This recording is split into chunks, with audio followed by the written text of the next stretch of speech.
Hi guys, welcome back to RUE MORGUE TV. I am executive editor Andrea Subasati, and I'd like to remind you that we've got some audio shows going on over at RUE-MORGUE.com where you can feed your brain. There's the Faculty of Horror, which I co-host with Alexandra West, whereupon we tackle movies with a really deep dive. We analyze them, we discuss them at pretty high level, but always accessible. I like to think it's pretty fun. I have fun doing it. We've got new shows coming out every month. And then there's also Horror Babble, which comes out weekly, and those are chilling tales of terror narrated, and they're wonderful, and you can find them at RUE-MORGUE.com. Don't forget to like and subscribe, and we'll see you next time. Hi, I'm Paul Corupe, and you're watching Conexploitation on RUE MORGUE TV. Now, there's a lot of horror films made about killer snakes, but none quite so unique as 1983's Canadian tax shelter production, Spasms.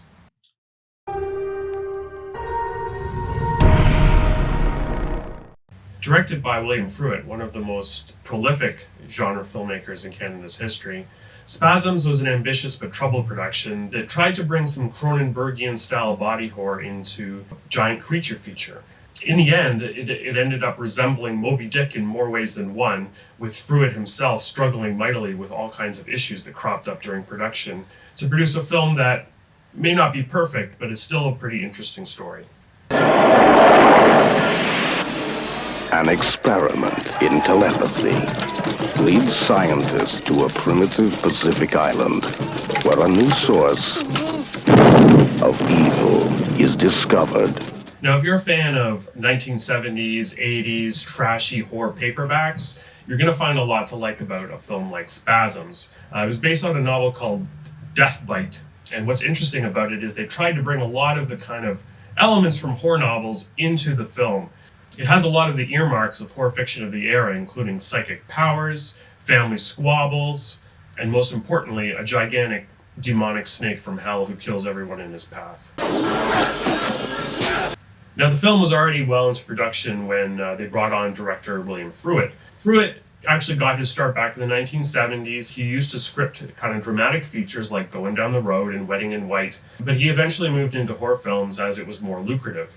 In the end, he made a lot of kind of genre films throughout the tax shelter era, including films like Trapped, Killer Party, Death Weekend are just some of his titles. Spasms is kind of a bit of a departure for him. It's less campy than a lot of his other films. It's a more thematically heavy work that deals with the idea of man versus the nature, a nature that he's obsessed with, and he's also obsessed with killing.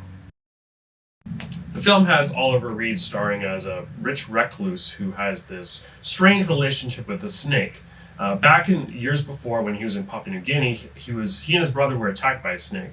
His brother died, but he managed to survive. After learning that the snake has been captured, Oliver Reed's character arranges to have the snake sent up to Toronto, where he discovers he's developed some kind of psychic link with the snake. He hires a psychologist played by Peter Fonda to kind of investigate why this is happening. Unfortunately, there's also a group of snake cultists in the Toronto area who decide that they want to have the snake let free. So they break him out, and he starts slithering through the streets of Toronto, killing anyone he comes across. Hey, what are you doing? I know what I'm doing.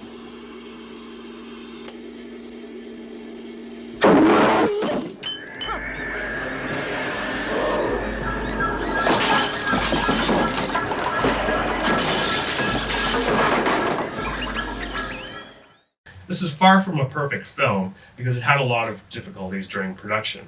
Originally, the plan was to use live snakes in the film, but that idea fell apart pretty quickly. In the end, they decided that they were going to build a 22-foot hydraulically operated robotic snake. Problem was, it didn't get finished until the final week of production, and when they finally did get it on set, the thing wouldn't work.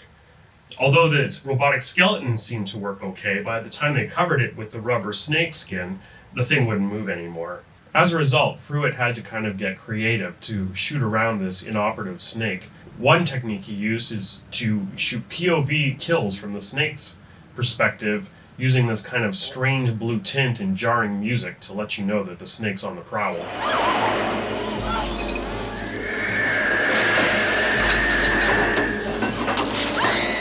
But the biggest problem that Fruet had was that he basically had to scrap his whole planned ending for the film, in which Reed fights the robotic snake.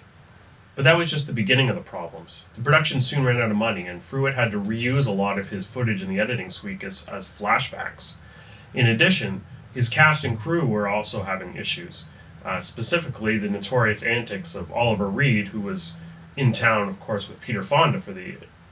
Oh, man.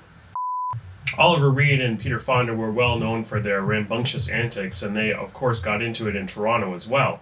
Reed specifically was known at one point for hosing down the crew with fake blood and for wandering the streets of Toronto with no pants on. There's plenty of things that do work in Spasms, especially some of the special effects. There's one particular scene in which Al Waxman, the Canadian sitcom star, appears as one of the snake occultists, and he is attacked by the giant snake. He's bitten, and the snake starts pumping him full of venom, which causes his face to kind of break out in these huge pulsating blobs. And the effect was actually done by Dick Smith of Exorcist fame right after he had done the scanner's head explode. And this is a very, very similar effect that kind of, it's really the only kind of crazy effect sequence in the film, but it kind of equals some of those effects that appear in Cronenberg's other works. In addition, some of the snake effects are really kind of over the top, but kind of fun, as people are whipped around, thrown through glass windows and doors, and just generally ravaged by the snakes. Also, they managed to get Tangerine Dream to do a theme song for the film that plays over the end credits. So there's a lot of things to like about this movie. Like a lot of the tax shelter films that came out during the late 1970s and early 80s, Spasms is a interesting and ambitious but ultimately flawed film. And it's kind of like Moby Dick itself. Just as Captain Ahab struggled with the giant whale, Fruet also struggled mightily with the broken snake. But it's still an interesting tale from the annals of Canucksploitation. Your reputation, certainly from some of the chat shows that have been going out on your promotion round in the UK, is one of a difficult guest, as a dangerous guest. Are you aware that this is happening, that you're... No, I think, to be sexy is unconscious. I mean, have you ever been to a bird in love or in bed with a bird and she didn't know she was sexy and yet she was? That's what a real rock star's about. I'm Paul Corupe, and if you've seen Spasms, why not leave me a comment below and let me know if you agree with my thoughts. This has been Canucksploitation on RUE MORGUE TV. Join me next time for another look at a Canadian classic.